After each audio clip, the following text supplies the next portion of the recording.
بسم الله الرحمن الرحيم حميم تنزيل الكتاب من الله العزيز الحكيم ما خلقنا السماوات والأرض وما بينهما إلا بالحق وأجل مسمى والذين كفروا عما أنذروا معرضون.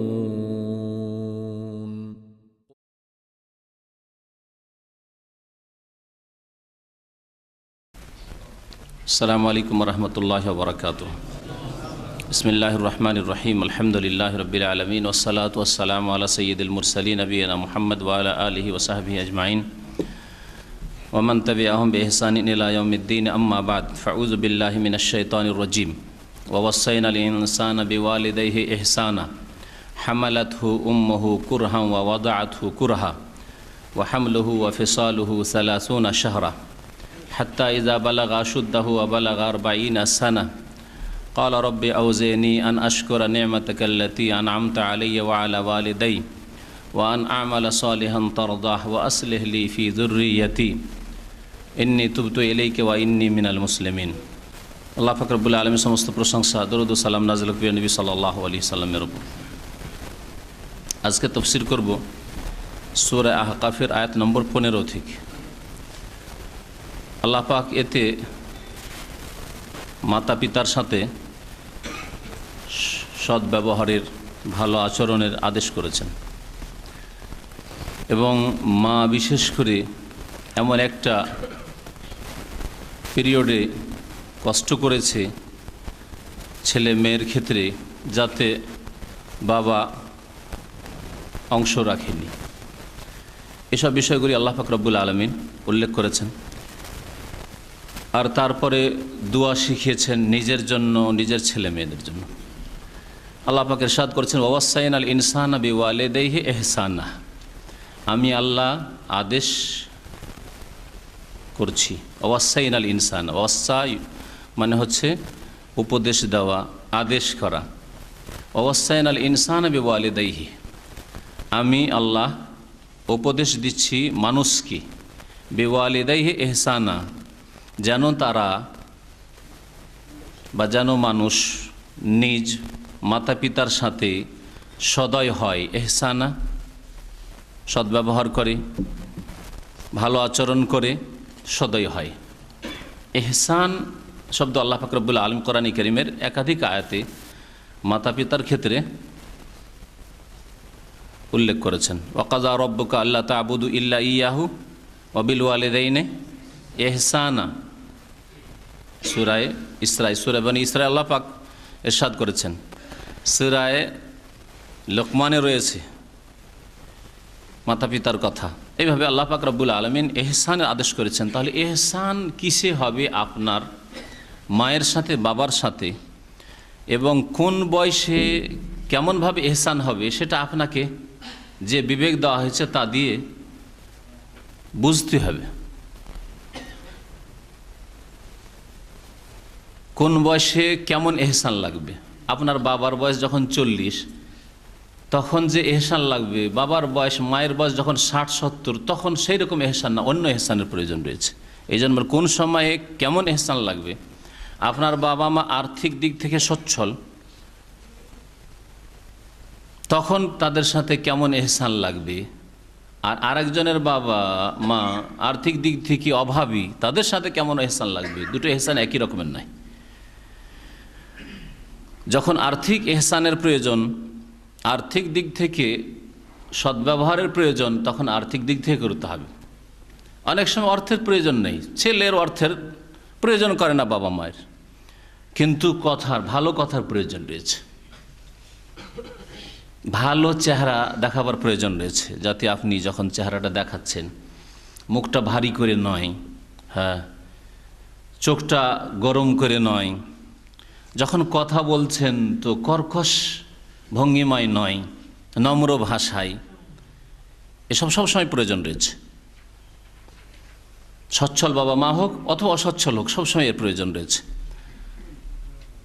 আল্লাহ পাক রব্বুল আলামিন সৎ আচরণের বা সৎ ব্যবহারের আদেশ করেছেন। ইহসানের যদি ব্যাখ্যা করা যায় তাহলে এখানে থেকে যাব, কিন্তু আজকে নিয়ত আছে শেষ করার, যার জন্য বাকি এহসান সম্পর্কে আপনাদেরকে চিন্তা করতে ছেড়ে দিচ্ছি, যে কেমন করে আপনি আপনার বাপ মায়ের সাথে এহসান করবেন সেটা আপনি বুঝুন। আপনার পরিবারের প্রেক্ষাপটে, আপনার সমাজের প্রেক্ষাপটে, আপনার অবস্থা, আর্থিক অবস্থা বা যে অবস্থায় আছেন, সামাজিক অবস্থা, সেসব দিকে লক্ষ্য করে। তারপর আল্লাহ পাক ইরশাদ করছেন, হামালাথু উম্মুহু কুরহা ওয়া ওয়াদাআথু কুরহা। তার মা তাকে বহন করেছে। হামালা ইয়াহমিলু মানে বহন করা, এই জন্য কুলিকে হাম্মাল বলা হয়। আরবি ভাষায় কুলিকে হাম্মাল বলা হয়, যে বেশি বেশি বোঝা উঠায়, বহন উঠায়। তার মা তাকে বহন করেছে। এখানে বাপ শরিক হয়নি এই পিরিয়ডে। কুরহান, বড় কষ্ট করে পেটে বহন করেছে একমাত্র মা, বাবা বহন করেনি। ওয়া ওয়াদাআথু কুরহা, আর তাকে প্রসব করেছে, ভূমিষ্ঠ করেছে কুরহান, বড় কষ্ট করে। এতেও বাবা শরিক হয়নি, একমাত্র মা এই কষ্টগুলি করেছে।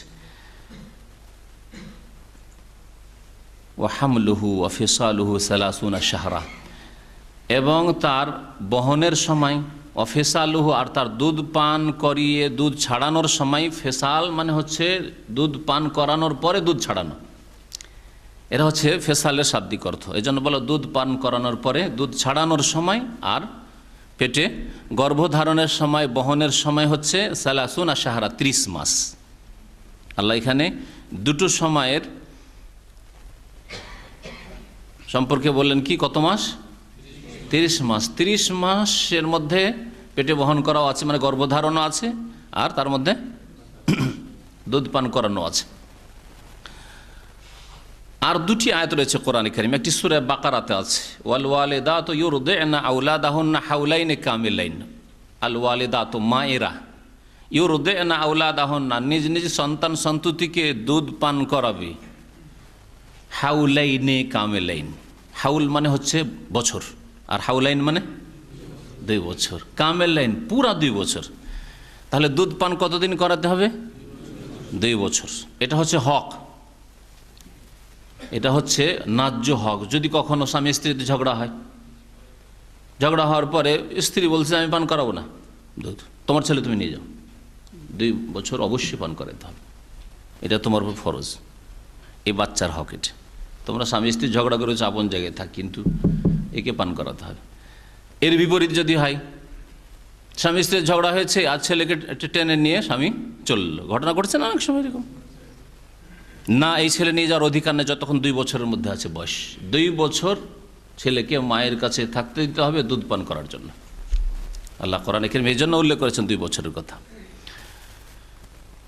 আল্লাহ পাক রব্বুল আলামিন আর এক আয়াতে সূরা লুকমানে ইরশাদ করেছেন, তাতে আছে ওয়া ফিসালুহু ফি আমাইন, আর শিশুর দুধ ছাড়াবে 2 বছরে। ফি আমাইন, এখানে আম মানে বছর, আর হাউল মানে বছর। ওখানে হাউলাইনে বলা হয়েছে, এখানে ফিসালুহু ফি আমাইন। তাহলে দুধ পান করানোর সময়সীমা হচ্ছে কতটা?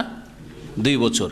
আর এখানে আল্লাহ বললেন দুধ পান করানো আর গর্ভধারণ করার সময় হচ্ছে 30 মাস। 30 মাস মানে কতদিন হয়, কয় বছর হয়? 2.5 বছর।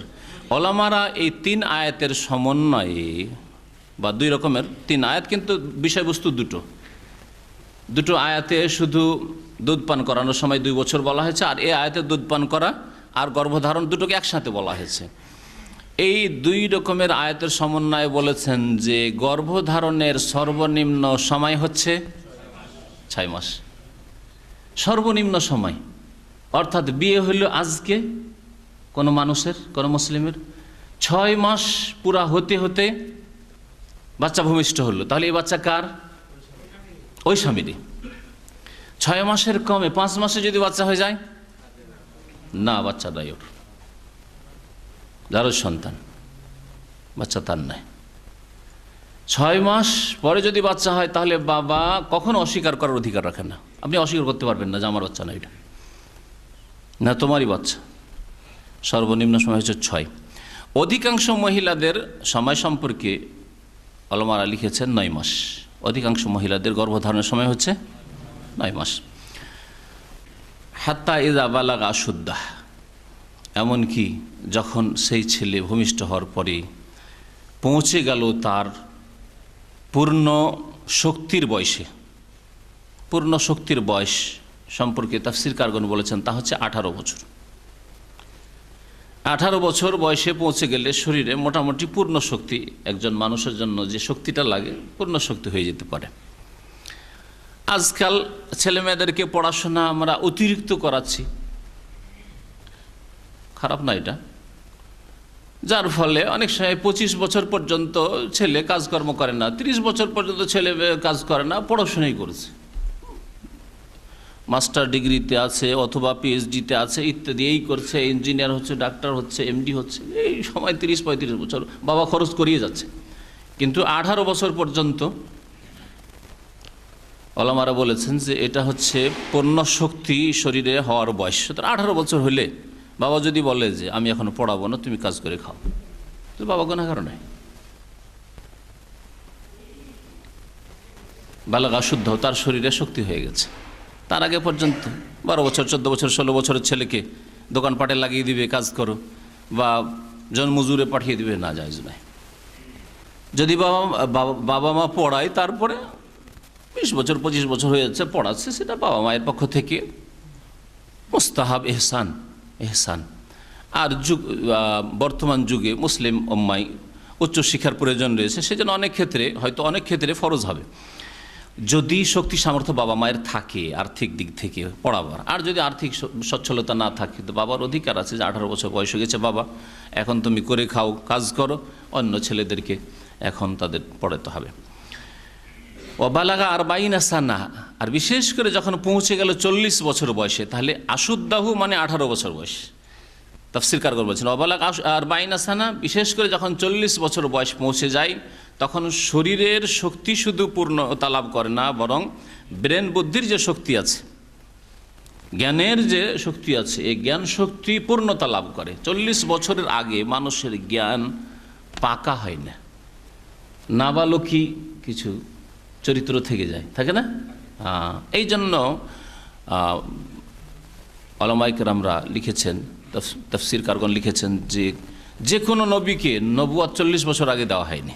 নবী রসুল করা হয়েছে 40 বছর বয়সে। শেষ নবী মুহাম্মদ রাসূলুল্লাহ সাল্লাল্লাহু আলাইহি সাল্লামকেও কত বছর বয়সে নবুয়ত দেওয়া হয়েছে? 40 বছর বয়সে ওহী এসেছে, তার আগে ওহী আসেনি, নবী হননি তিনি। 40 বছর হয়ে গেলে তারপরে ধীরে ধীরে এখন ভাটির দিকে, আর শরীরে শক্তি অতিরিক্ত হবে 40-এর পরে, না আর হবে না, যা হওয়ার ছিল হয়ে গেছে। 40 বছর পরে আশা করবেন যে এর চাইতে সুস্থ আমি এরপরে হবে 40 থেকে 50-এর মধ্যে, না এর চাইতে বেশি শক্তিশালী হব না। সে রোগ থাকে, রোগের হয়তো আরোগ্য হইল 40-এর পরে, সেটা আলাদা কথা। কিন্তু শারীরিক দিক থেকে বা মানসিক দিক থেকে শক্তি আরও বেশি বাড়বে 40-এর পরে, না বাড়বে না, যেটা ছিল কমবে। স্মৃতিশক্তি যা ছিল কমবে, যা ছিল আগে। আর বর্তমানে আমরা অনুভব করছি যে স্মৃতিশক্তি ছিল এখন ভুলে যায়। এ ভুলে যাওয়া জিনিসটা ছিল না, এখন বুঝতে পারছি অনেক কথাই ভুলে যায়, বেশি ভুলি এখন। 40 বছর বয়সে পৌঁছলে যখন জ্ঞান পূর্ণ হয়ে গেছে, তখন প্রত্যেক মুসলিমকে এই রকম দোয়া করা উচিত। এরপরে তুমি অন্যকে জ্ঞান দেবে না, তোমাকে কেউ জ্ঞান দেওয়ার জন্য আসবে, অন্যকে জ্ঞান দিতে হবে। সুতরাং আল্লাহ বলছেন যে এই বয়সে এই দোয়া করবে, দোয়া আল্লাহ শিখিয়ে দিয়েছেন। কত দয়ালু আল্লাহ পাক, যে 40 বছর বয়স তোমার হয়ে গেছে, তারপরে হয়তো কেমন দোয়া করতে হবে জানো না, আমি আল্লাহ তোমাকে শিখিয়ে দিচ্ছি। মানুষ কালা তখন বলবে এই দোয়া, রব্বে, হে প্রতিপালক আমার, আউজেনি, আমাকে তৌফিক দান করো। আউজেনি মানে শক্তি দান করো, সামর্থ্য দান করো, ওটাই হচ্ছে তৌফিক। আরেক ভাষায় তৌফিক শব্দটা আরবি, কিন্তু আমাদের দেশের মানুষরা খুব তৌফিক বুঝে, যার ফলে তৌফিক দিয়েও অনুবাদ করলাম। শক্তি দান করো, সামর্থ্য দান করো, ক্ষমতা দাও, এটা হচ্ছে তৌফিক দেওয়া। আফাকা ইউআফিকু তৌফিকা, আর আউজা ইউজেও বা বিফল থেকে মানে হচ্ছে ওই তৌফিক দেওয়া আর শক্তি দেওয়া, দান করা। আল্লাহ আমাকে শক্তি দান করো, কিসের? আন আশকরা নেমাতাকা, যাতে তোমার ওই নিয়ামতের শুকরিয়া আদায় করতে পারি। আল্লাতি আনআমতা আলাইয়া, যা আমার উপর তুমি অনুগ্রহ করেছো, যে অনুগ্রহ আমার প্রতি করেছো তার যেন শুকরিয়া আদায় করতে পারি। এতদিন হুঁশ হয়নি, রক্ত বড় গরম ছিল 25-30-এ, 40 হওয়ার পরেও হুঁশ হয় না, 40 হওয়ার পরেও এখন আল্লাহর শুকরিয়া কেমন করে করতে হবে? ফরজ শুকরিয়া 5 ওয়াক্ত নামাজ বুঝো না? ফরজ শুকরিয়া মাহে রমজানের রোজা বুঝো না? ফরজ শুকরিয়া জাকাত পুরোপুরি দেওয়া বুঝো না? 40 হয়ে গেছে তারপরে না। ভুল ত্রুটি যৌবনকালে অনেকের হতে পারে, কিন্তু 40-এর পরে যার ভুল হবে তার শাস্তি আরও বেশি। পাপের শাস্তি তো সব বয়সেই আছে, কিন্তু 40 হওয়ার পরেও যাদের পাপ হচ্ছে, ফরজ ওয়াজিব ছেড়ে দিচ্ছে, তাতে ঘাটতি করছে, অথবা হারাম নাজায়েজ কাজ করছে। এর একটা ছেলে 20 বছর 25 বছর সে হয়তো ফিল্ম দেখছে, গুনাহগার। কিন্তু যেই ব্যক্তি নোংরা ছবি দেখে, নোংরা দৃশ্য দেখে, 40-এর পরে সে আরও বেশি গুনাহগার।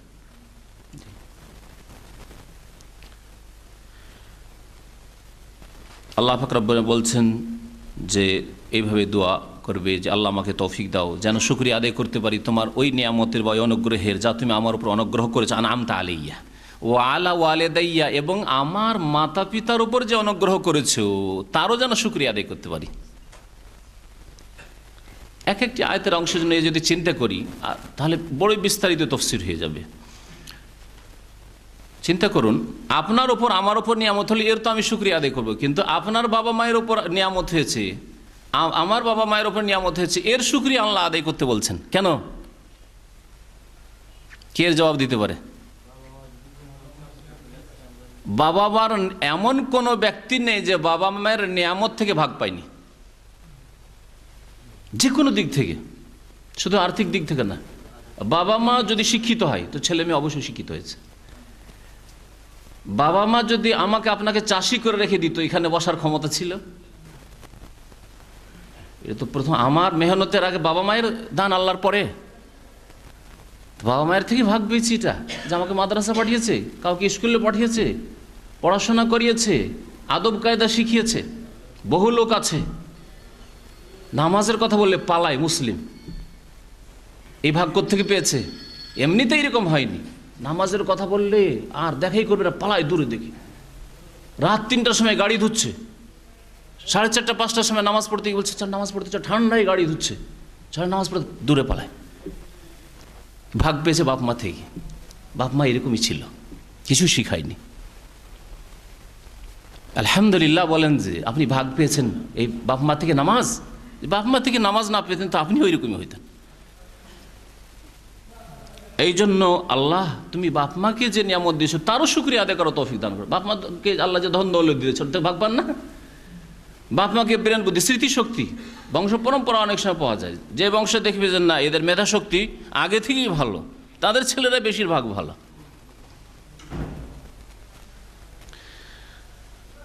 রব্বি আউজিনি আন আশকুরা নি'মাতাকাল্লাতী আন'আমতা, এই দোয়া মুখস্থ করে নেবেন। কিন্তু এই দোয়া যাদের 40 বছর বয়স হয়ে গেছে বিশেষ করে খুব বেশি বেশি পড়বেন, ওলামারা বলেছেন, কারণ আল্লাহ আদেশ করেছেন। ওয়ান আমালা সালেহান, আল্লাহ যাতে এমন ভালো আমল আমি করতে পারি তার তৌফিক দাও, তার দাহু যাতে তুমি সন্তুষ্ট হয়ে যাও, যা তুমি পছন্দ করো। ও আসলেহলি ফি যুররিয়াতি, এবং আমার জন্য আমার সন্তানদেরকে সৎকর্ম পরায়ণ করে দাও। আসলেহলি তাদের ইসলাহ করে দাও, সংশোধন করে দাও, তাদেরকে ভালো করে দাও।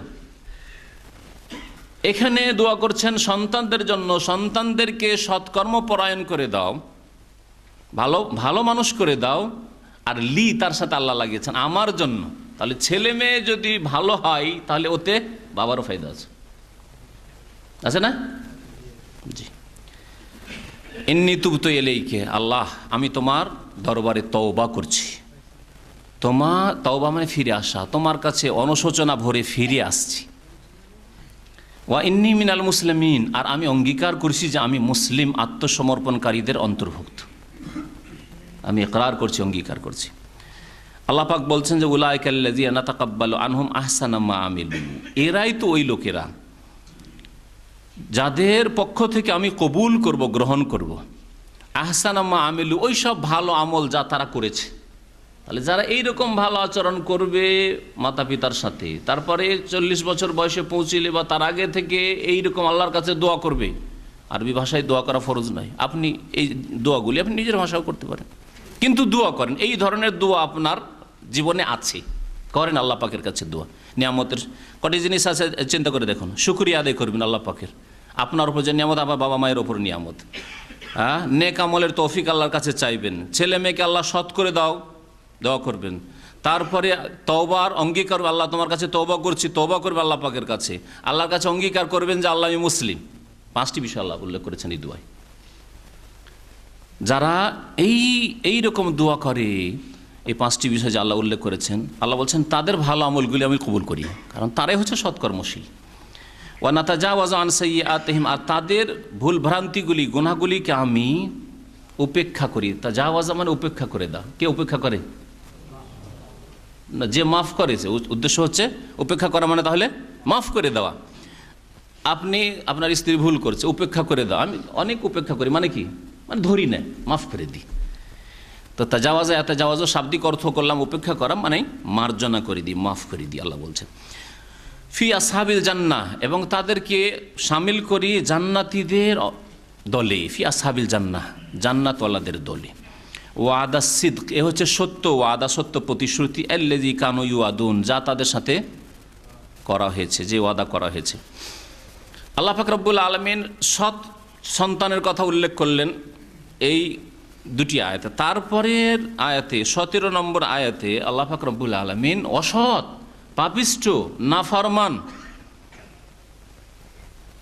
খারাপ চরিত্রের সন্তানের কথা উল্লেখ করে বলছেন ওয়াল্লাযী ক্বালা লিওয়ালিদাইহি, আর সমাজে, মানব সমাজে এমনও ছেলে আছে, ওয়াল্লাযী ক্বালা, যে বলে লিওয়ালিদাইহি, মাতা পিতাকে, উফফিল লাকুমা, মা বাবাকে বলে বাবা তোমার জন্য আফসোস, মা তোমার জন্য আফসোস, উফ, বিরক্তি প্রকাশ করে, অথবা বলে হাই তোমাদের জীবন, কি জীবন তোমাদের, কি করো তোমরা।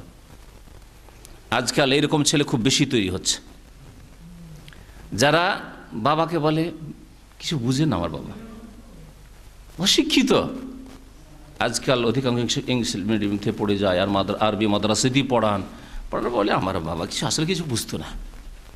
যদি বুঝতো আমাদেরকে এইরকম করে তৈরি করত, বুঝতো যদি তো এইরকম করতো।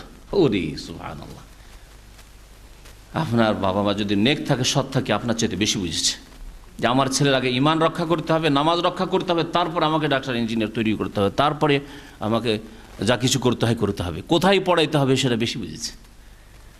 আজকালকার অনেক ছেলেরা মনে করে, অল্প পড়লেও মনে করে যে আমার বাবা, যদিও আমার বাবা পড়েছে কিন্তু আমার মতো বুঝে না, আমি তার চাইতে বেশি বুঝি। এই শ্রেণী, এই 2য় শ্রেণীর অসৎ সন্তান। উফফিল লাকুমা, বাবা মাকে বলে যে আফসোস বাপ মা তোমাদের জন্য। আর তাই দানি, কারণ এই ছেলে, যে ছেলের কথা আল্লাহ উল্লেখ করছেন, কাফের, পরকালকে অস্বীকার করত, জান্নাত জাহান্নামে বিশ্বাসী নয়, দ্বীনে ধর্মে বিশ্বাসী নয়, নামাজে বিশ্বাসী নয়, ইবাদত বন্দেগীতে বিশ্বাসী নয়, আল্লাহর একত্বে বিশ্বাসী নয়। তখন তাই দানি, বাপ মা উপদেশ দিত। এই আয়াতটাকে বুঝতে হইলে একটু তার আগে শুনে নিতে হয়। বাপ মা উপদেশ দিতে, বাবা রে নামাজ পড়ো, বাবা একদিনে মরতে হবে, চিন্তা করো, কেন নামাজ পড়ছো না, বাবা পরকাল আছে, একদিন জবাবদেহি করতে হবে। এইসব উপদেশ যখন বাপ মা দিত, তখন বাপ মাকে বলছে উফফিল লাকুমা, বড় আফসোস তোমাদের জন্য, কি এসব শোনা আগের কথা। আতায়দানি, তোমরা আমাকে ধমক দিচ্ছ এসব, যাতে আমি ভয় খেয়ে যাব, জান্নাতের কথা শুনে, আর জাহান্নামের কথা শুনে, আর কিয়ামতের কথা শুনে, আর কবরের জীবনের কথা, কবরে এই হয় এসব শুনে। আর তাই দান, আমাকে তোমরা শাসানি দিচ্ছ। আন উখরাজা, বা তাইদা মানে ওয়াদা ইয়াইদ থেকে ওয়াদা দেওয়া হইতে পারে, যে আন উখরাজা, আমাকে উদ্গত করা হবে, মানে মাটি থেকে আবার উঠানো হবে। এই ধমক দিচ্ছ যে আবার উঠানো হবে আর জবাব দিতে হবে, বা এই ওয়াদার কথা স্মরণ করাচ্ছ যে আল্লাহ একদিন উঠাবেন। ওয়াকাদ খালাতিল কুরুন মিন কাবলি, আমার পূর্বে বহু জাতি দুনিয়া থেকে চলে গেছে। খালায় এখলো মানে চলে গেছে, অতিবাহিত হয়ে চলে গেছে। আল কুরুন, কারণ মানে একটি জাতি, করুন মানে বহু জাতি। আর বর্তমান আরবিতে কারণ বলা হচ্ছে শতাব্দীকে। বহু শতাব্দীর লোক দুনিয়া থেকে চলে গেছে, তারা কেউ ফিরে এসছে? এই যুক্তি পেশ করছে কাফের ছেলে, বেদিন ছেলে, বাপ মাকে যুক্তি পেশ করছে যে আমার পূর্বে তো বহু লোক গেছে, কে এসছে ফিরে, কবর থেকে উঠানো হবে। যদি এইটাই হইতো তাহলে কিছু লোক তো উঠে আসতো, কোথায়? ওয়াহুমা ইয়াস্তাগীসানিল্লাহ, তখন বাপ মা আল্লাহর কাছে ফরিয়াদ করছে, দোয়া করছে, হাত তুলে, আল্লাহ তুমি হেদায়েত করো বাপ মাকে। বাপ মা বলছে আল্লাহ তুমি আমার ছেলে মেয়েকে হেদায়েত করো।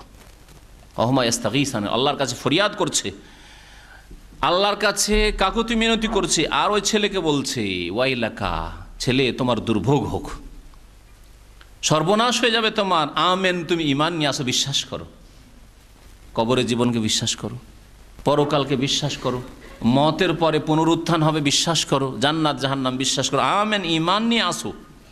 আমানা ইউমেনা থেকে আমরের সেগা হচ্ছে আমেন, ঈমান নিয়ে আসো। ইন্না ওয়াদাল্লাহ হক, নিশ্চয় আল্লাহ পাকের ওয়াদা সত্য। ফায়াকুলু, তখন ওই নাফরমান ছেলে জবাব দিচ্ছে মা হাযা ইল্লা আসাতিরুল আউয়ালিন, এই যে ঈমানের কথা বলছো আর পরকালে আখিরাতের কথা বলছো, এগুলি আসলে কিছু নয়। মা হাযা, এগুলি কিছু নয়। ইল্লা আসাতিরুল আউয়ালিন, তবে এগুলি হচ্ছে প্রাচীন যুগের উপকথা। আসাতির উস্তুরার বহুবচন, উস্তুরা মানে কিচ্ছা কাহিনী। খুব সহজ ভাষায় বললে আউয়ালিন মানে প্রাচীন যুগের লোকেরা, প্রাচীন যুগের লোকদের এগুলি কিচ্ছা কাহিনী। আর আরও সুন্দর বাংলায় বলতে গেলে বলতে পারেন যেগুলি হচ্ছে পুরনো যুগের উপকথা, মানে বানানো যে ঘটনা। আসলে এগুলি আসলে কিছু ঘটবে না, এগুলি পুরনো যুগের কথা লোকেরা বলতো, আপনারা এইসব কথা বলছেন। নাস্তিক ছেলেরা বলে না, বেনামাজি যারা নামাজ পড়তে বললেও নামাজ পড়ে না, তারা যদি মুখে ফুটে নাও বলে হয়তো মনে মনে বলছে কি বলে এসব কথা, এগুলো মোল্লাদের কথা, এগুলো হুজুরদের কথা, বলে না। তাদের মন বলে না হয় মুখ বলে। মানুষের জবান হচ্ছে দুটা, আরবি ভাষা বলা হয় লিসানুল মাকাল আর লিসানুল হাল। লিসানুল মাকাল মানে মুখে ফুটে বলে, আর কেউ কেউ মুখে ফুটে হয়তো বলে না সমাজের চাপে, নাহলে সমাজের ধরে শাস্তি দিতে ভালো করে নাস্তিককে, বাবা হয়তো গ্রামে থাকা মুশকিল হয়ে যাবে, তখন মনে মনে বলে যে এরা কী বলে রে, এইসব কথা মোল্লাদের কথা, সব হুজুরদের কথা, আখেরাত, পরকাল, জান্নাত, হিসাব, জাহান্নাম। সুবহানাল্লাহ। আসাতিরুল আউয়ালিন, এগুলো পুরনো যুগের উপকথা, কাল্পনিক ইচ্ছা কাহিনী। আল্লাহ বলছেন উলাইকা, এদের কথা, উলাইকা আল্লাযীনা হাক্কা আলাইহিমুল কওল, এদের ক্ষেত্রে আল্লাহ পাকের আযাবের কথার বাস্তবায়ন হয়েছে, মানে এদের উপর আল্লাহ পাকের আযাব হবেই হবে দুনিয়া আখিরাতে। ফি উমামিন, ওই সব জাতির মধ্যে শামিল হবে। ওখানে বলা হয়েছিল আল্লাহ কবুল করবেন ভালো ছেলেদের থেকে, এখানে পাপী ছেলে সম্পর্কে আল্লাহ বলছেন তাদের জন্য আল্লাহ পাকের আযাবের কথার বাস্তবায়ন হবে। ফি উমামিন, ওই সব জাতির মধ্যে শামিল কাদ খালাত মিন কাবলিহিম, তাদের পূর্বে যারা চলে গেছে, মিনাল জিন্নি ওয়াল ইনস, জিন হোক অথবা মানুষ হোক পাপিষ্ট হয়ে, ইন্নাহুম কানু খাসিরিন, তারা বড়ই ক্ষতিগ্রস্ত ছিল।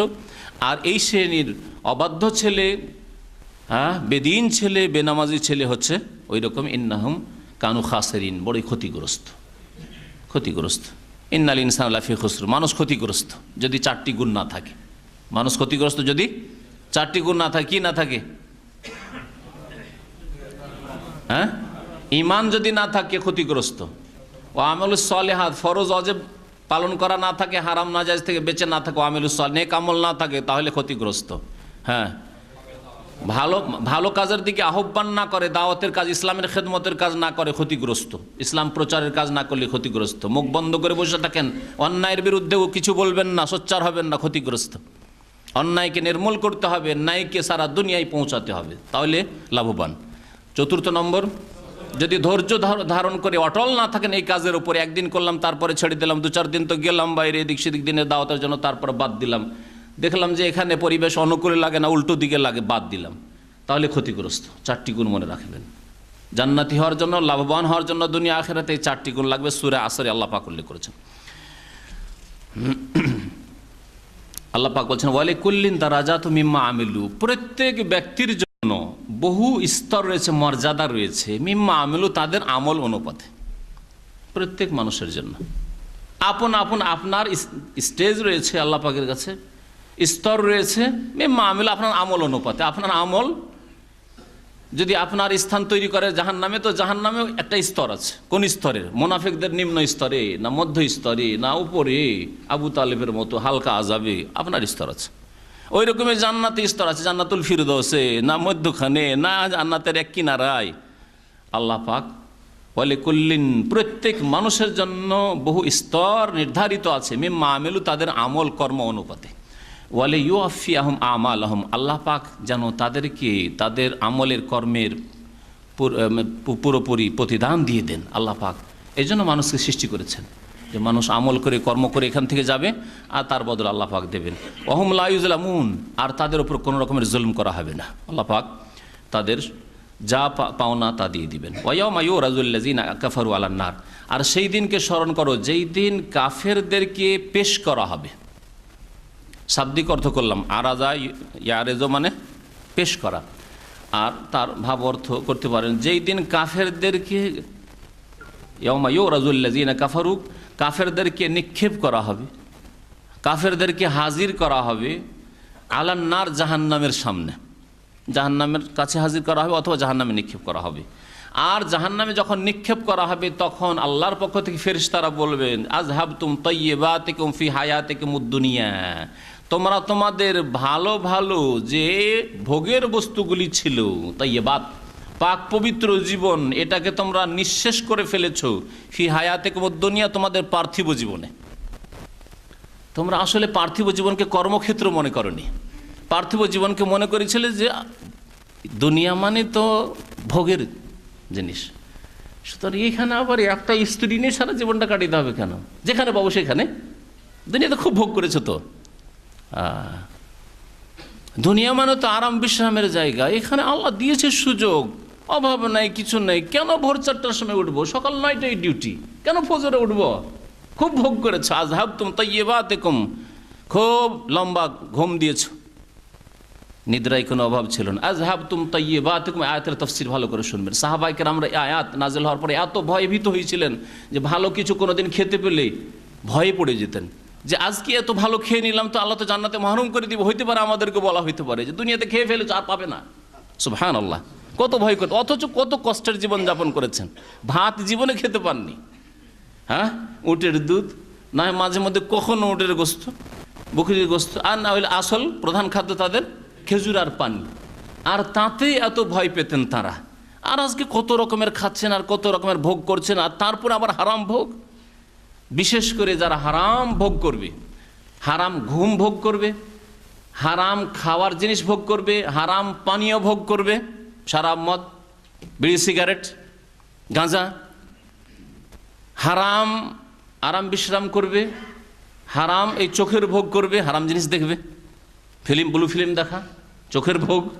আযহাবতুম তাইয়্যিবাতিকুম, তোমরা পাক পবিত্র তোমাদের দুনিয়াতেই শেষ করে ফেলেছিলে। ওয়াস্তামতাতুম বিহা, আর তোমরা সেখানে খুব ভোগ বিলাস করেছিলে। ফালিয়াউমা তুজজাউনা আযাবাল হুন, সুতরাং আজকে তোমাদেরকে বদলা দেওয়া হবে বড় অপমানজনক আযাবের বদলা। আজকে অপমানজনক আযাব ছাড়া আর কিছু পাবে না, কারণ দুনিয়াতে শেষ করে চলে এসেছে। তোমরা পৃথিবীকে তোমরা কর্মক্ষেত্র মনে করনি, ভোগের ক্ষেত্র মনে করেছিলে। ভোগের ক্ষেত্র জান্নাত, রেজাল্ট পাওয়ার পরে, ডান হাতে আমল নেওয়ার পরে তারপরে যখন জান্নাতে যাবেন, ওটা হচ্ছে ভোগের ক্ষেত্র। কিন্তু ভোগের ক্ষেত্র পাপিষ্ঠ গুনাহগাররা, কাফের, বিদিন, মুশরিকরা এবং মুসলিম সমাজের যারা গুনাহগার পাপিষ্ঠ, যারা তাদের রাস্তায়, কাফেরদের রাস্তায় চলেছে, তারা দুনিয়াকে ভোগের জগৎ মনে করে নিয়েছে। এটা ভোগের জগৎ নয়। এখানে পা রাখতে হবে ওইভাবে যেভাবে কোনো রাস্তায় চলছেন আর দেখছেন খুব কাঁটা পড়ে আছে, তাহলে কীভাবে পা রাখেন? বেছে বেছে দেখে, রাস্তা দেখে দেখে যে কোথায় কাঁটা নাই ওখানে পা রাখবো, কোথায় কাঁটা নাই ওখানে পা রাখবো। এর নাম হচ্ছে ওয়াজাকাত তুকা। একজন কবি বলছেন এটাই হচ্ছে তাকওয়া, এটাই হচ্ছে বেঁচে থাকা তাকওয়ার জীবন। এইভাবে জীবনযাপন যারা করেছে তারা আখিরাতে জান্নাতে ভোগবিলাস করবে ইনশাআল্লাহ তাআলা। আল্লাহ পাক যেন আমাদের জান্নাতুল ফিরদৌস দান করেন। আল্লাহ বলছেন আজকে তোমাদের অপমানজনক আযাব দিয়ে বদলা দেওয়া হবে। বিমা কুনতুম তাস্তাকবিরুনা ফিল আরদ, কেন আল্লাহ অপমানজনক আযাব কেন আখিরাতে দেবেন এই লোকদেরকে? দুটি কারণ এখানে উল্লেখ করা হয়েছে। এই জন্য যে তোমরা পৃথিবীতে অন্যায়ভাবে তাস্তাকবিরুন, অহংকার করতে। তাহলে অহংকার করা জাহান্নামে যাওয়ার কারণ। অহংকার মানে মানুষ বুঝে শুধু মানুষের সামনে যদি অহংকার করি, মানুষের সামনে অহংকার করলে যদি জাহান্নামে যেতে হয়, তো যে আল্লাহর সামনে অহংকার করে সেজদা করতে রাজি নাই, মানে 5 ওয়াক্ত নামাজ পড়তে রাজি নাই। নামাজ পড়তেই হবে, আমি তো ভালো ব্যবহারের মানুষ, আমি তো কারো কাঁচা এলে পা দিই না, তাই না? আমি তো ভালো। তুমি আল্লাহর সামনে অহংকারী, তাহলে মানুষের সামনে যে অহংকারী তার চেয়ে তো বড় অপরাধী তুমি। আল্লাহ পাক অহংকারীকে শাস্তি দেবেন। যেই ব্যক্তি ইবাদতে অহংকার করে, ইন্নাল্লাযিনা ইস্তাকবিরুনা আন ইবাদাতি, আল্লাহ বলেছেন নিশ্চয় যারা আমার ইবাদতে অহংকার করবে, সায়াদখুলুনা জাহান্নামা দাখিরিন, তারা শীঘ্রই জাহান্নামে লাঞ্ছিত অপদস্থ হয়ে প্রবেশ করবে। সূরা মুমিনে আল্লাহ বলেছেন। তাহলে ইস্তাকবিরুনা আন ইবাদাতি, তাহলে অহংকারের যে অর্থ আমাদের সমাজে আছে এটা সীমিত অর্থ। আপনার সামনে যদি সালাম না দিই, লোকটা অহংকারী, শুধু এইটুকু অহংকারী। আপনি কথা বলছেন কেমন আছেন, আমি মুখটা ঘুরিয়ে হ্যাঁ হ্যাঁ হ্যাঁ ভালোই আছে, কম্পিউটারে কাজ করছে কথা বলছে, লোক অহংকারী, এইটুকু অহংকারী। এই অহংকারী যদি কাবিরা গুনাহ হয়, তাহলে যে ব্যক্তি আল্লাহর সামনে অহংকার করে 5 ওয়াক্ত নামাজে হাজির, সে আরো বড় অপরাধী। যার ইমানের কোনো চিন্তাই হয়নি, পরকালের চিন্তা হয়নি, সে বড় অহংকারী। আল্লাহ পাকের নিয়ামত পেয়ে কোনোদিন চিন্তাও করলো না পরকাল সম্পর্কে, যে আল্লাহ কেন আমাকে সৃষ্টি করেছেন, কোথায় আমার পরিণাম, কোথায় আমাকে যেতে হবে। তার অহংকার জাহান্নামে নিয়ে যাওয়ার কারণ অবিমা কুনতুম তাফসুকুন, আর এই জন্যই তোমাদেরকে অপমানজনক শাস্তি দেওয়া হবে যে তোমরা ফাসিকি, পাপের কাজ করতে। তাফসুকুন মানে তোমরা পাপের কাজে লিপ্ত থাকতে। তাহলে জাহান্নামে যাওয়ার একটি কারণ হচ্ছে অহংকার করা আল্লাহর সামনে বা বান্দার সামনে, আর আরেকটি কারণ হচ্ছে যে কোনো পাপে লিপ্ত থাকা, অবিমা কুনতুম তাফসুকুন। এই দুটি কারণ আল্লাহ এখানে, সমস্ত কারণগুলি এর মধ্যে চলে আসবে। তারপরে আল্লাহ পাক রব্বুল আলামিন কোরআনে কারীমের নিয়ম হচ্ছে মানব জাতিকে সংশোধন করার জন্য যুগে যুগে যেসব আল্লাহ পাকের নিদর্শন, কোনো জাতি যদি ভালো কাজ করেছে আল্লাহ সম্মানিত করেছেন, কোনো জাতি যদি অন্যায় কাজ করেছে আল্লাহ তাদেরকে দুনিয়াতে অপদস্থ করেছেন, ধ্বংস করেছেন, এগুলি তুলে ধরেছেন কিসসা কাহিনীর রূপে না, উপদেশ দেওয়ার জন্য। এই জন্য আল্লাহ পাক আংশিক তুলে ধরেছেন, পুরো ঘটনা শুরু থেকে শেষ পর্যন্ত এভাবে তুলে ধরেননি। একমাত্র ইউসুফ আলাইহিস সালামের ঘটনা সূরা ইউসুফে ছাড়া কোনো ঘটনাই আল্লাহ শুরু থেকে শেষ পর্যন্ত সবগুলি তুলে ধরেননি। তারপরে যেই দিকগুলিতে কোনো প্রয়োজন নেই, যেমন নাম, হ্যাঁ, ইউসুফের মায়ের নাম কি, ইউসুফ আলাইহিস সালাম বিয়ে করলেন না, কাকে করলেন, কয়টা স্ত্রী ছিল, তুলে ধরেছেন? তুলে ধরেননি। কারণ এতে কোনো ফায়দা নেই। কারো কয়টা স্ত্রী আছে আর না আছে, স্ত্রীগুলির নাম কি আর মায়ের নাম কি বাবার নাম কি, এতে কোনো ফায়দা নেই, ঠিক না? কিন্তু ইউসুফ আলাইহিস সালামকে আল্লাহ কোথা থেকে কোথায় নিয়ে গেলেন, এতে ফায়দা আছে, আপনার জন্য আমার জন্য শিক্ষা আছে। মূসা আলাইহিস সালামকে কোথায় মানুষ করলেন আল্লাহ পাক রব্বুল আলামিন, লালন পালন কার দ্বারা হইল, আর কোথায় আল্লাহ পৌঁছালেন, এতে শিক্ষা আছে। আদ সম্প্রদায়, সামুদ সম্প্রদায়কে আল্লাহ কেন ধ্বংস করলেন, কি করেছিল তারা, ওই দিকগুলি আল্লাহ তুলে ধরেছেন। এখানে ওই আদ সম্প্রদায়ের কথা আল্লাহ পাক উল্লেখ করে উপদেশ দিতে চেয়েছেন আমাদেরকে, কিয়ামত পর্যন্ত যত মানুষ আসবে। আল্লাহ বলছেন ওয়াজকুর আখা আদিন, আদ সম্প্রদায়ের ভাই এর কথা স্মরণ করো। ওয়াজকুর আখা আদিন, আদ সম্প্রদায়ের ভাইয়ের কথা স্মরণ করো। আদ সম্প্রদায়ের ভাই কাকে বোঝানো হয়েছে এখানে? রসুল। আদ সম্প্রদায়ের রসুলের নাম কি ছিল? হ্যাঁ, হুদ আলাইহিস সালাম, ঠিক বলেছেন, হুদ আলাইহিস সালাম। খুব প্রাচীন যুগে, খুব পুরনো যুগের ঘটনা, নূহ আলাইহিস সালামের যুগের আগের ঘটনা এগুলি। আদ সম্প্রদায়, সামুদ সম্প্রদায়, দুটি সম্প্রদায় আরব উপদ্বীপে বসবাস করত। সামুদ সম্প্রদায় তাবুক এলাকায়, আর আদ সম্প্রদায় ইয়ামান অথবা ইয়ামান, ওমান আর সৌদি আরবের বর্ডার এলাকা, ওইসব এলাকায়, যেটাকে আর রবুল খালি বলা হচ্ছে আজকাল আরবিতে। রবুল খালি মানে হচ্ছে যে সৌদি আরবের চতুর্থ অংশে একবারে শূন্য, মানুষ শূন্য আছে, মরুভূমি আর মরুভূমি। যেটা আপনি এখান থেকে আল হাসাব পার হওয়ার পরে, সালওয়া কাতারের বর্ডার পার হওয়ার পরে যখন আপনি আরব আমিরাতের বর্ডারের দিকে চলে যাবেন, বাথা এলাকা, ওইদিকে আরামকর লোকেরা থাকে, বাংলাদেশি প্রচুর লোক ওখান থেকে টেলিফোন করে, যারা আমার বক্তব্য দূর থেকে শোনে তারা। তো ওইসব এলাকা ডিজার্ট এলাকা, কোনো মানুষ নেই, কোনো বস্তি নাই, তেমন রাস্তাঘাটও নাই।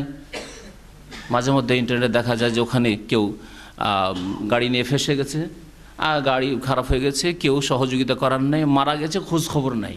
কয়েক মাস পরে, কয়েক বছর পরে তারপরে ওপর থেকে এরোপ্লেনের মাধ্যমে বা ওই হেলিকপ্টারের মাধ্যমে গিয়ে ওই সব পাওয়া যাচ্ছে এই এলাকার। আর রবুল খালি, সৌদি আরবের যেটাকে বলা হচ্ছে 1/4 খালি শূন্য হয়ে আছে, এমটি কোয়ার্টার বলে ওটাকে ইংরেজিতে। আর রবুল খালি মানে হচ্ছে এমটি, আল খালি মানে হচ্ছে এমটি মানে শূন্য, আর কোয়ার্টার। তো ওই এলাকায় ছিল আদ সম্প্রদায়। এই আদ সম্প্রদায়ের ভাই বলা হয়েছে।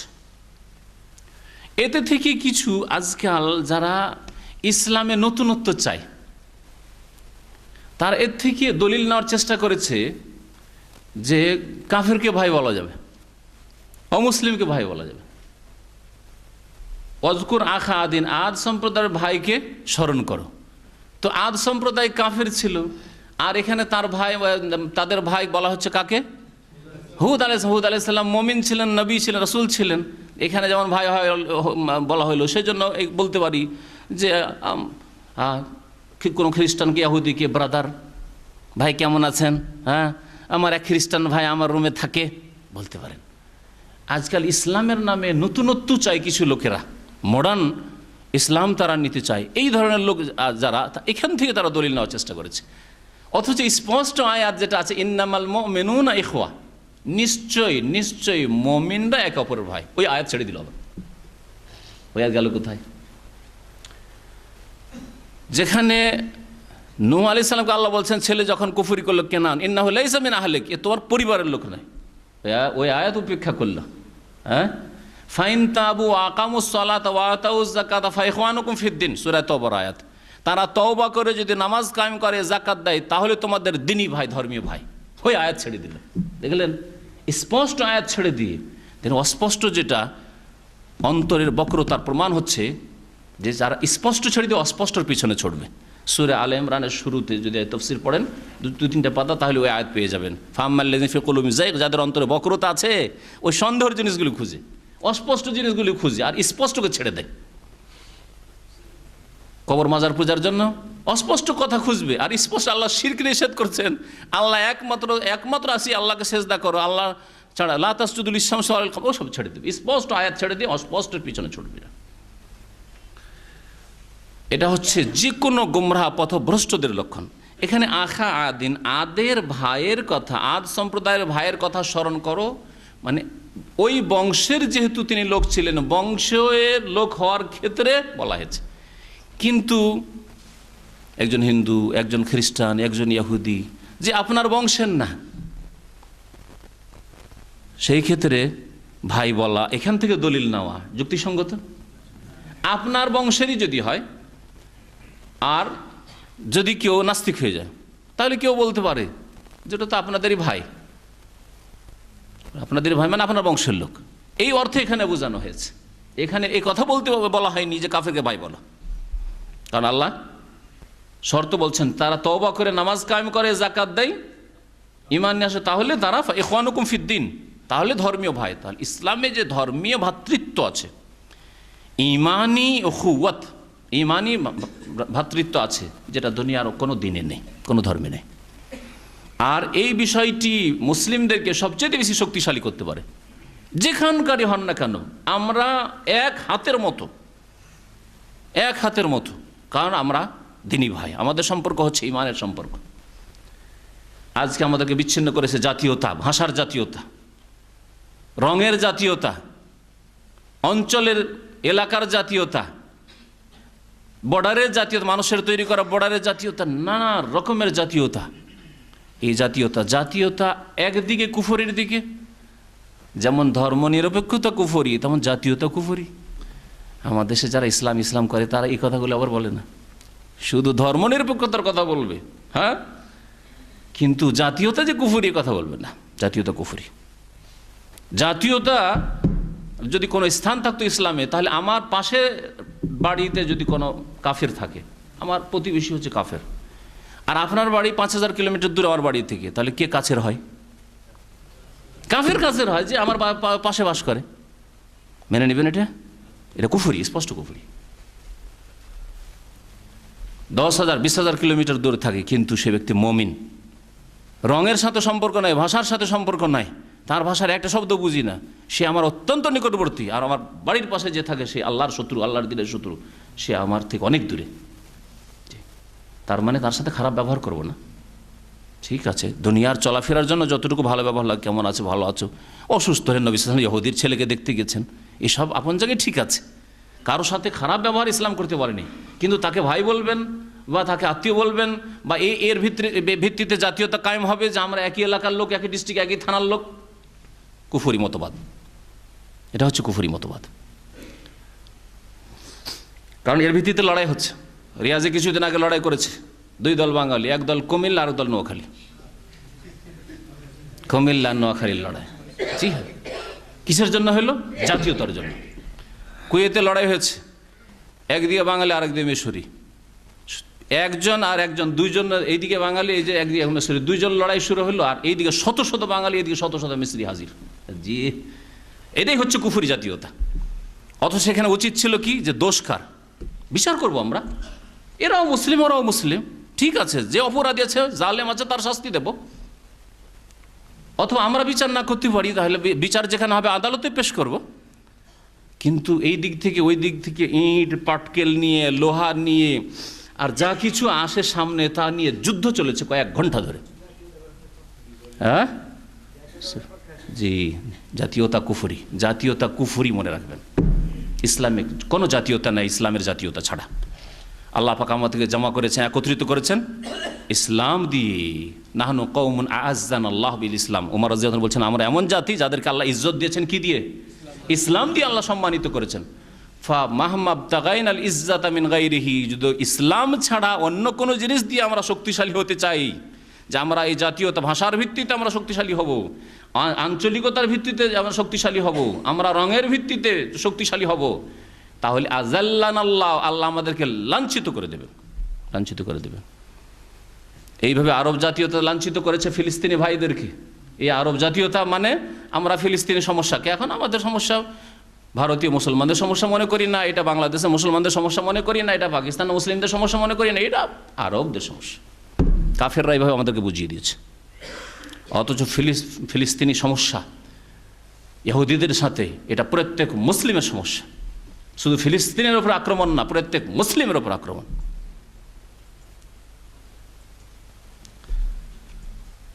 আল্লাহ পাক রব্বুল আলামিন ইরশাদ করছেন যে স্মরণ করো আদের ভাইকে, ইজ আনজারা কওমহু বিল আহকাফ, যখন নিজ সম্প্রদায়কে সতর্ক করেছিল আহকাফ নামক স্থানে। আহকাফ ওই এলাকার নাম ছিল আহকাফ, যেহেতু সেখানে বালির পাহাড় ছিল, বাড়ির স্তূপ ছিল।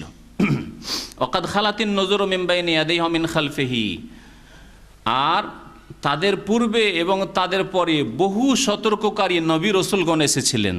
তাহলে আদ সম্প্রদায়ের আগেও নবী রসুল এসেছিলেন, আর আদ সম্প্রদায়কে ধ্বংস করার পরেও বহু নবী রসুল এসেছেন।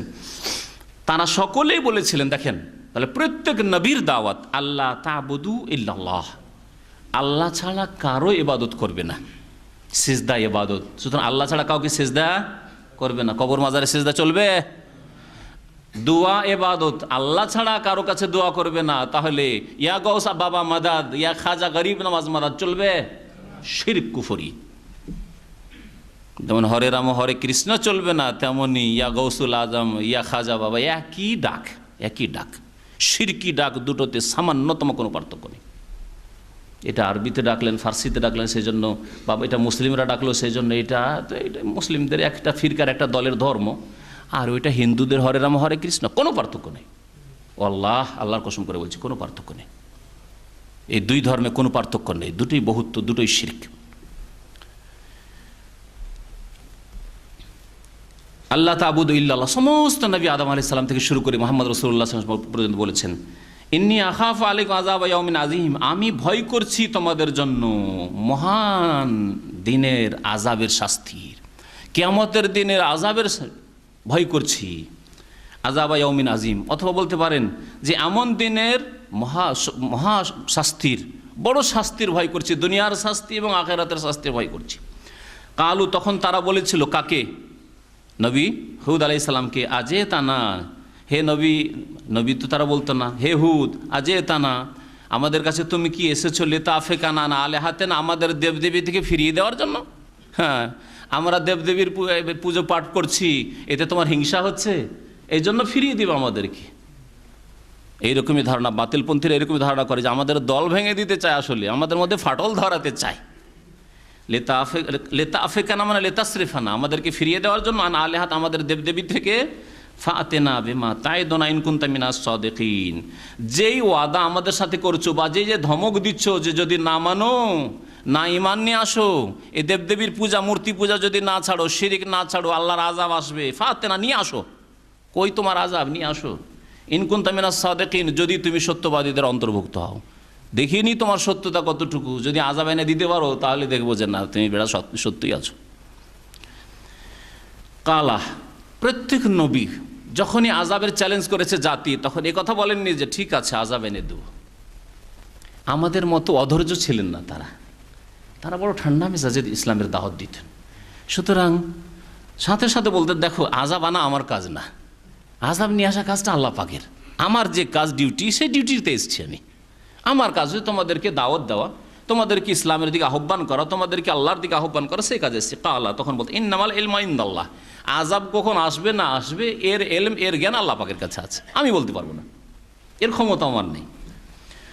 ওবাল্লিগু মা উরসিলতু বিহি, আর তোমাদেরকে আমি তাবলীগ করে দিচ্ছি, পৌঁছে দিচ্ছি, মা উরসিলতু বিহি, যা নিয়ে আমাকে পাঠানো হয়েছে তা, আল্লাহর দিন নিয়ে আমি প্রেরিত হয়েছি, তা আমি তোমাদেরকে পৌঁছে দিচ্ছি। ওয়ালাকিন্নী আরাকুম কওমান তাজহালুন, তবে আমি তোমাদেরকে লক্ষ্য করছি যে তোমরা বড় মূর্খ জাতি গো, মানতে চাইছো না, মূর্খামি করছো, নিজেরই ক্ষতি করছো। মূর্খ কে? যে নিজের ক্ষতি করে, সে মূর্খ।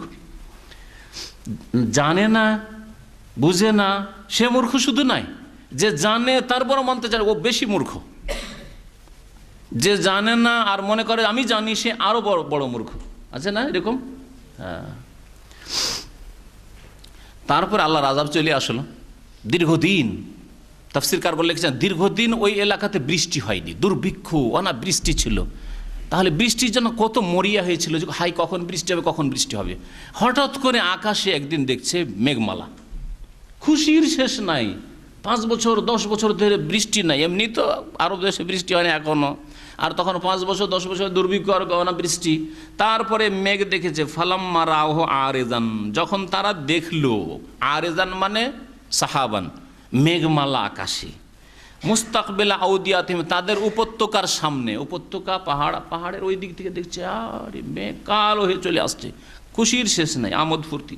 কালু, তখন তারা খুশিতে বলল, হ্যাঁ যা আরেদুন মুমতেরোনা, এই যে মেঘমালা মুমতেরোনা, আমাদেরকে বৃষ্টি দেবে, আমাদেরকে বৃষ্টি দেবে।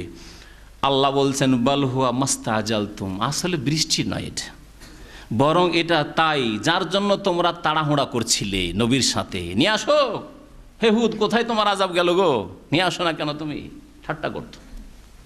তুমি যে বলছো যে আমরা ইমান না নিয়ে আসলে, আমরা বিশ্বাস না করলে, আমরা যদি পরকাল বিশ্বাস না করি, আমরা যদি তোমার প্রতি ইমান না নিয়ে আসি, আল্লাহর প্রতি ইমান না নিয়ে আসি, তাহলে নাকি আযাব আসবে, কোথায় তোমার আযাব?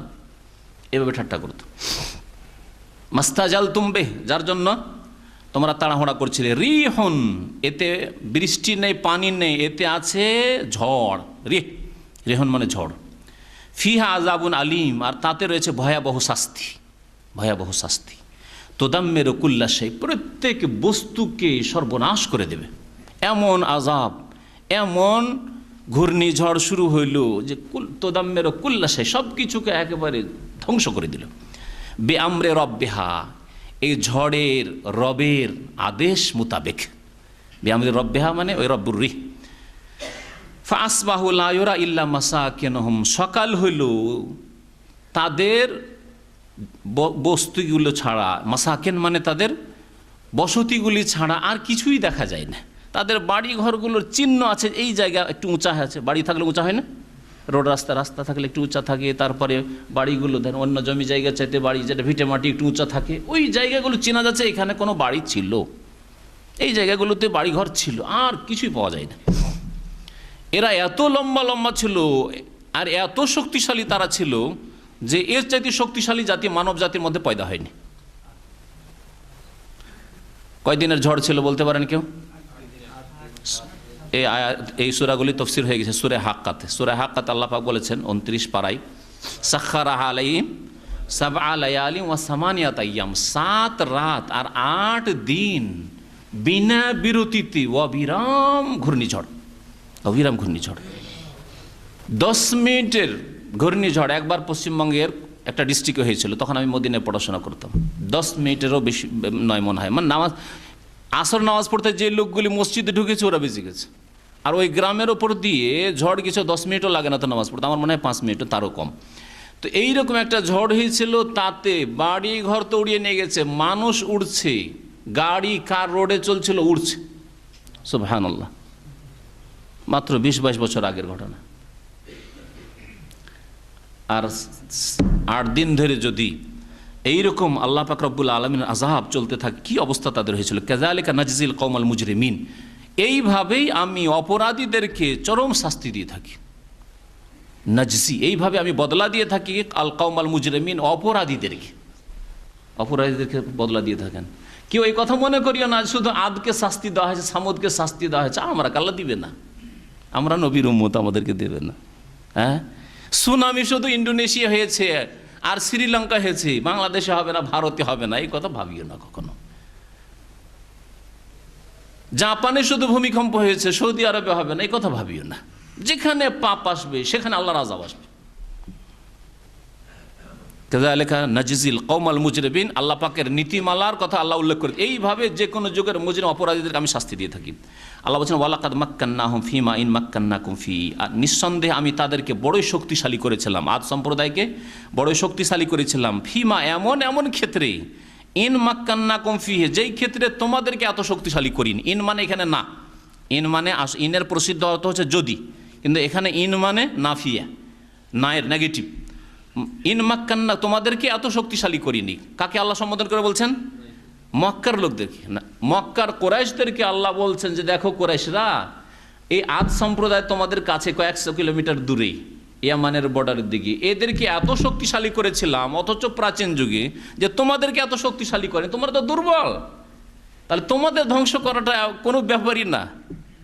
এত শক্তিশালী জাতিকে আমি ধ্বংস করেছি। ওয়াজআলনা লাহুম সামআ ওয়া আবসার ওয়া আফিদা, এমন না যে ওরা দুর্বল ছিল এই জন্য সব হালাক হয়ে গেছিল ঝড়ে, এমন না যে তাদের বুদ্ধি ছিল না ওই জন্য ঈমান নিয়ে আসেনি, তোমাদের চাইতে বড় বুদ্ধিমান ছিল কিন্তু বুদ্ধিকে কাজে লাগায়নি, চক্ষুকে কাজে লাগায়নি।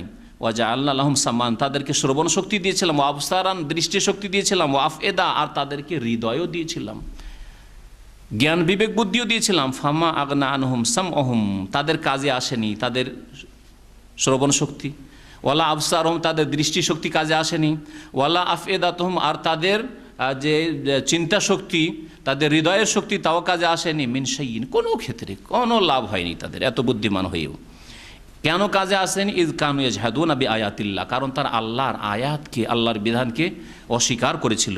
ওয়া হাকা বিহিম মা কানু বিহি ইস্তাহজিউন, আর যা নিয়ে তারা ঠাট্টা মজাক করতো, ধর্ম নিয়ে, ইসলাম নিয়ে, তার আযাব শাস্তি তাদেরকে ঘিরে ফেললো। হাকা মানে ঘিরে ফেলা, তাদেরকে ঘিরে ফেললো।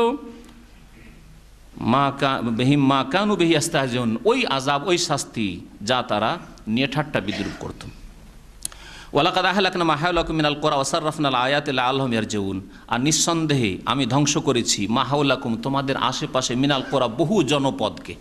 আল্লাহ মক্কার লোকদেরকে বলছেন যে শুধু আদ জাতি নয়, তোমাদের আশেপাশে চারিদিকে যদি একটু তাকিয়ে দেখো তো তোমাদের আশেপাশে বহু জনপদ, বহু গ্রাম, বহু দেশকে ধ্বংস করেছি। ধ্বংস করেছি লুত সম্প্রদায়ের এলাকা, ধ্বংস করেছি নূহ আলাইহিস সালামকে, নূহ আলাইহিস সালামের জাতিকে ইরাকও কাছে আরব থেকে, ধ্বংস করেছি সামুদ সম্প্রদায়কে, ধ্বংস করেছি এইভাবে শুআয়ব আলাইহিস সালামের জাতিকে, ধ্বংস করেছি ফেরাউনের সেনাবাহিনীকে, ধ্বংস করেছি আবরাহার সেনাবাহিনীকে। মা হাওলাকুম মিনাল কুরা, মক্কার চারিদিকে যদি তোমরা তাকিয়ে দেখো, শাম দেশ থেকে শুরু করে শাম, ইরাক, তারপরে আপনার ইয়ামান আর আরব জাজিরা, আরব উপদ্বীপের মধ্যে বহু জাতিকে, বহু জনপদকে আমি ধ্বংস করেছি। ওয়া সাররাফনাল আয়াত, আর বহু নিদর্শন আমি দেখিয়েছি। সাররাফ মানে ফিরিয়ে দেওয়া। সাররাফনার আর একটি তফসির কেউ কেউ করে, দেখিয়ে দেওয়ার অর্থ নয়, বরং তারা করেছে সাররাফনা মানে বর্ণনা করেছি, আমি বহু নিদর্শন বর্ণনা করেছি, লাআল্লাহুম ইয়ারজিউন, যাতে করে মানুষ ফিরে আসে, সংশোধন করে ফিরে আসে। তাহলে সুনামির কথা শুনে ফিরে আসতে হবে, জিদ্দার বন্যার কথা শুনে ফিরে আসতে হবে। শুনেছেন জিদ্দার বন্যার কথা না শোনেন নাই? হ্যাঁ, মাত্র 1-2 ঘন্টার বন্যায় মানুষ ভেসে চলে যাচ্ছে। আল্লাহু আকবার, ফিরে আসতে হবে। আর যদি না ফিরেন তো আল্লাহর আযাব প্রতীক্ষা রয়েছে। আল্লাহর আযাব যদি জেদ্দায় মক্কার 50 কিলোমিটার দূরে আসতে পারে, তাহলে 5000 কিলোমিটার দূরে আসা তো আরও স্বাভাবিক। সুতরাং মনে করবেন না যে আমার আমল খারাপ থাকবে, আকীদা খারাপ থাকবে, আর আমি কোনো ওসিলা দিয়ে বেঁচে যাব, আল্লাহ ছাড়া কেউ বাঁচাতে পারবে না। আল্লাহ তারপরে ইরশাদ করেছেন, ফালাউলা নাসারাহুমুল্লাযিনা ইত্তাখাযু মিন দুনিল্লাহি কুরবানান আলিহা বাল দাল্লু আনহুম যালিকা ইফকুহুম মা কানু ইফতারুন।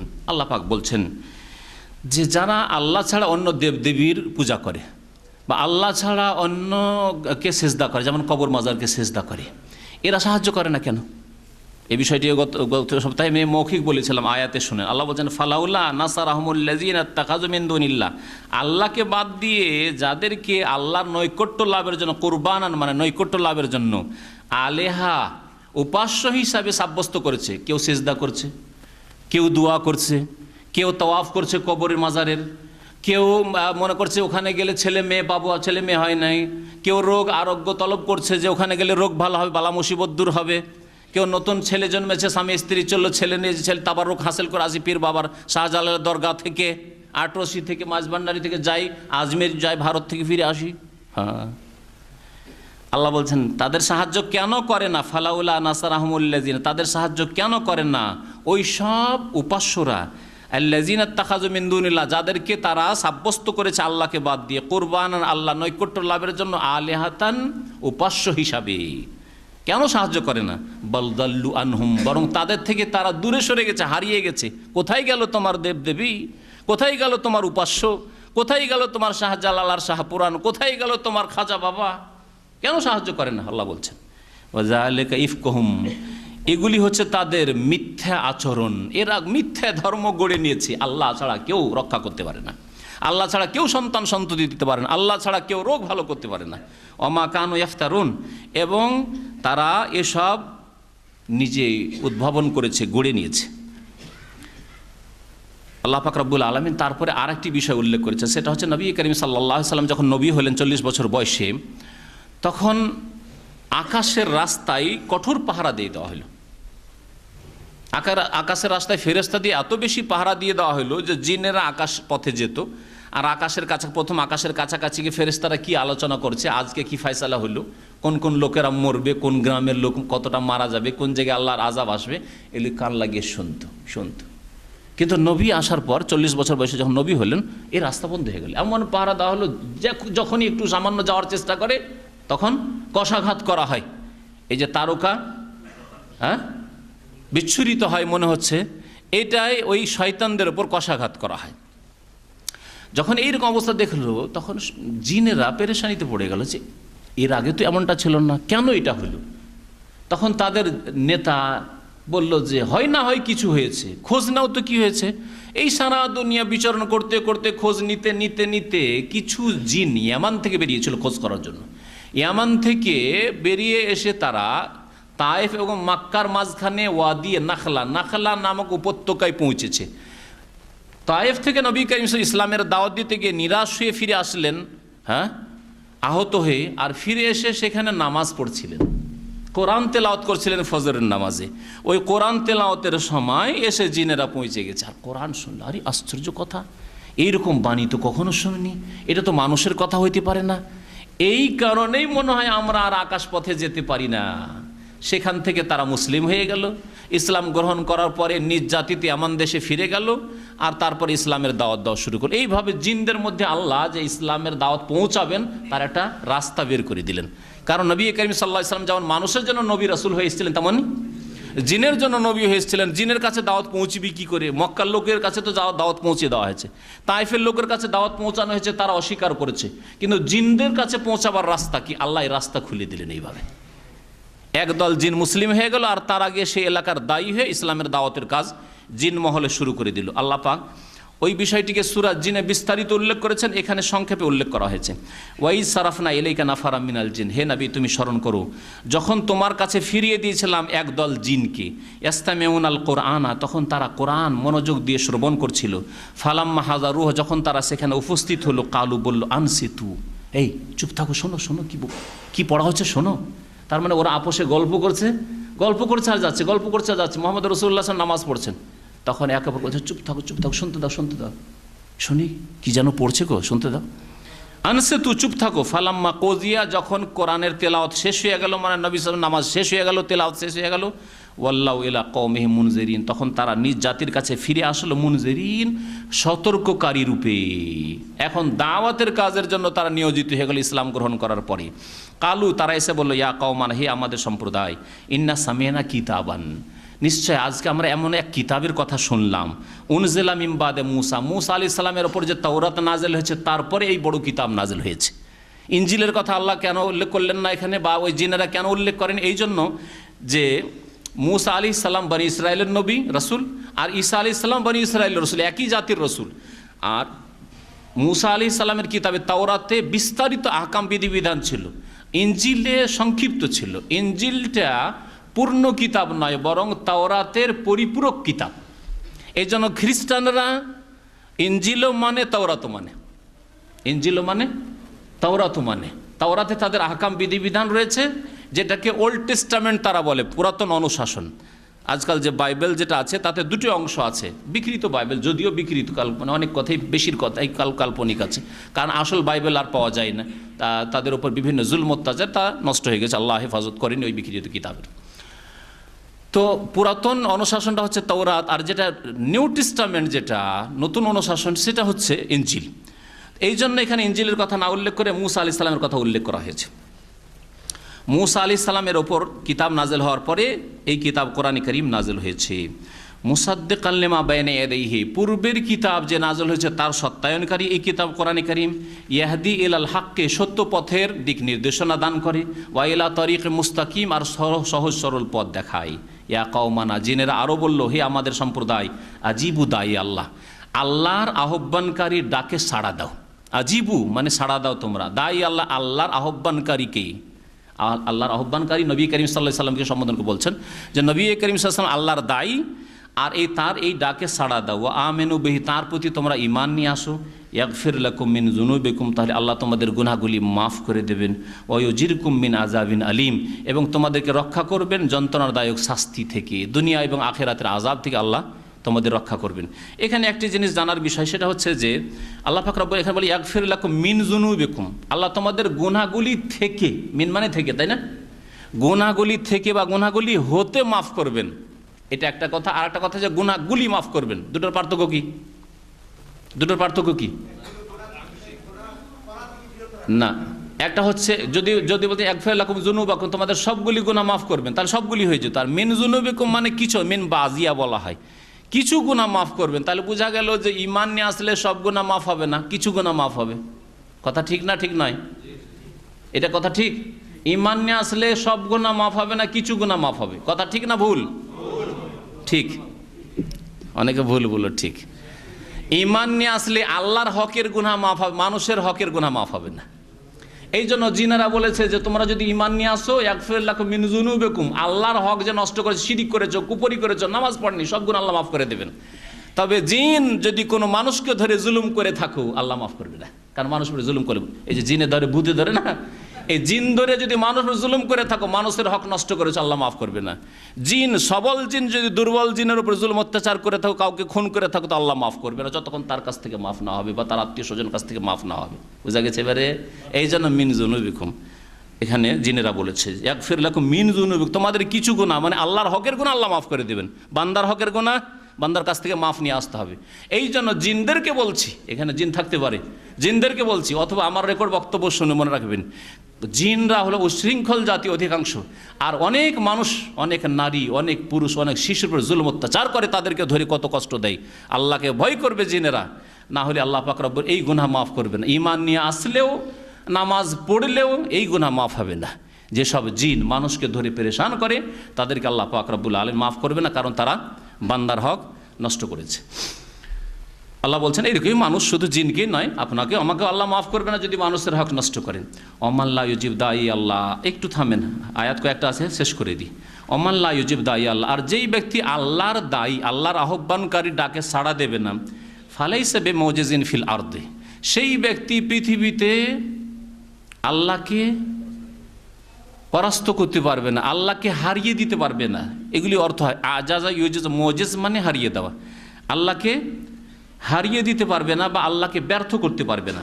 ওয়ালাইসা লাহু মিন দুনিহি আউলিয়া, এবং তার আল্লাহ ছাড়া কোনো পৃষ্ঠপোষক নেই যে সাহায্য করবে। উলাইকা ফি দালালিম মুবিন, এরাই স্পষ্ট ভ্রষ্টতায় রয়েছে, গুমরাহিতে রয়েছে। আওয়ালাম ইয়ারাও, তারা কি চিন্তা করে দেখে না, আন্নাল্লাহাল্লাযী খালাকাস সামাওয়াতি ওয়াল আরদ, আল্লাহ আসমান এবং জমিনগুলি সৃষ্টি করেছেন। ওয়ালাম ইয়া বিখালকিহিন্না, আল্লাহ আসমানগুলি এবং জমিনগুলি সৃষ্টি করতে গিয়ে ক্লান্ত হয়ে যাননি। আল্লাহ ক্লান্ত হননি, আমরা ক্লান্ত হয়ে যাই। 2-4 ঘন্টা ডিউটি করে বসে, তাও চেয়ারে বসে, তারপর ক্লান্ত হয়ে যায়। আধা ঘন্টা পর পর উঠে এদিক ওদিক একটু যেতে ইচ্ছা করে, না হলে তো মনে হচ্ছে হাত পা সব জাম হয়ে গেল, তাই না? সুবহানাল্লাহ, কত কমজোর। আল্লাহ পাক রব্বুল আলামিন আসমান জমিন সৃষ্টি করতে ক্লান্ত হননি। বেকাদের, যে আল্লাহ আসমান জমিন সৃষ্টি করতে ক্লান্ত হননি, তিনি সক্ষম, বেকাদেরিন, তিনি সক্ষম আলা, এই কাজের ওপর ইউহিয়াল মৌতা, যে মৃতদেরকে পুনরায় জীবন দান করবেন, কবর থেকে আবার উঠাবেন, পানি থেকে আবার উঠাবেন, আগুনে জ্বালিয়ে দেওয়া হয়েছে আবার উঠাবেন। বেকাদেরিন, তিনি আল্লাহ সক্ষম আইয়ুহিয়াল মৌতা, যে মৃতদেরকে পুনরায় তিনি জীবিত করবেন, আর আল্লাহ পাক তাদের হিসাব নেবেন। বালা, হ্যাঁ অবশ্যই, ইন্নাহু আলা কুল্লি শাইইন কাদির, সে আল্লাহ পাক সর্বশক্তিমান, সব কিছুর ওপর ক্ষমতাবান। ওয়ায়াউমা ইউরাজুল্লাযীনা কাফারু আলান নার, সেই দিনকে স্মরণ করো যেদিন কাফেরদেরকে জাহান্নামের আগুনে পেশ করা হবে, আর বলা হবে আলাইসা হাযা বিল হক, এই জাহান্নাম অস্বীকার করতে সারা জীবন জাহান্নামের কথা কখনো মনে পড়েনি? হে মুসলিম, কেমন মুসলিম ছিলে তুমি? জাহান্নামের কথা কোনোদিন মনে পড়েছিল? মনে পড়েনি। আলাইসা হাযা বিল হক, এটা কি সত্য নয়? দেখো, এখন চোখে দেখো, আলাইসা হাযা বিল হক। তখন বলবে কালু বালা, তখন তারা বলবে, এই বেদিন মুসলিমগুলো আর কাফের অস্বীকারীরা, মুশরিকরা বলবে বালা, অবশ্যই আল্লাহ সত্য, জাহান্নাম এখন বুঝতে পেরেছি, জাহান্নাম সত্য, এখন বুঝতে পেরেছি আল্লাহ তোমার আযাব তৈরি করা আছে। ও রব্বে না, আমাদের রবের কসম করে বলছি। কালা, তখন আল্লাহ বলে ফাজুকুল আযাব, তোমরা আযাবের আস্বাদন গ্রহণ করতে থাকো, বিমা কুনতুম তাকফুরুন, কারণ তোমরা কুফরি করেছো, অস্বীকার করেছো, জাহান্নামকে স্বীকার করনি, মানোনি, জান্নাতে বিশ্বাস করনি, কবরের জীবন পরকালের জীবনকে বিশ্বাস করনি, এর শাস্তি গ্রহণ করতে থাকো। আল্লাহ বলছেন ফাসবির কামা সাবারা উলুল আজমি মিনার রুসুল। শেষখানে এই সূরায় নবী করিম সাল্লাল্লাহু আলাইহি ওয়াসাল্লামকে আল্লাহ সান্ত্বনা দিচ্ছেন ধৈর্যের। ফাসবির, হে নবী, সুতরাং ধৈর্য ধারণ করো। সরাসরি নবীকে বলা হয়েছে, আর পরোক্ষভাবে আমাদের সকলকে বলা হয়েছে ফাসবির, ধৈর্য ধারণ কর, ধৈর্য ধরতে হবে।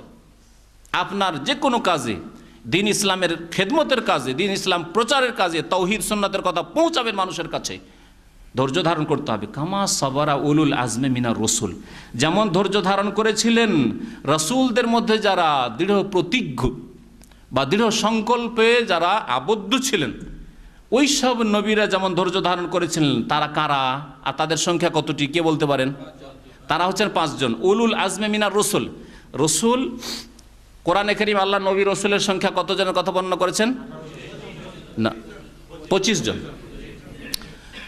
তার মধ্যে 5 জনকে আল্লাহ উলুল আজম বলেছেন। উলুল আজমে মিনার রসুল মানে এমন রসুল যারা দৃঢ় প্রতিজ্ঞ ছিলেন, নিজের কাজে, নিজের দাওয়াতের কাজে দৃঢ় সংকল্প নিয়ে কাজ করেছেন। 950 বছর কাজ করা যেমন তেমন কথা। আমরা একটা লোকের কাছে 3 বার হয়তো যাব না, আর খুব যদি বেশি ধৈর্য থাকে 3 বার যাব। 1 বার 2 বার, দেখো তোমাকে 3 বার বললাম। নিজের ছেলেদের ক্ষেত্রেও দেখ, তোকে 1 বার নয়, 2 বার নয়, 3 বার করে তোকে কিন্তু সাবধান করা হয়ে গেছে, আর কিছু বলবো না, যা যেখানে যাবি যা, তাই না? না, সুবহানাল্লাহ, 950 বছর, তাও দিনে 1 বার করে না। রব্বে ইন্নী দাওয়াতু কওমি লাইলাম ওয়া নাহারা, রাত দিন 24 ঘন্টা এই কাজেই লেগে আছে। আল্লাহু আকবার, সূরা নূহ আল্লাহ পাক বলছেন।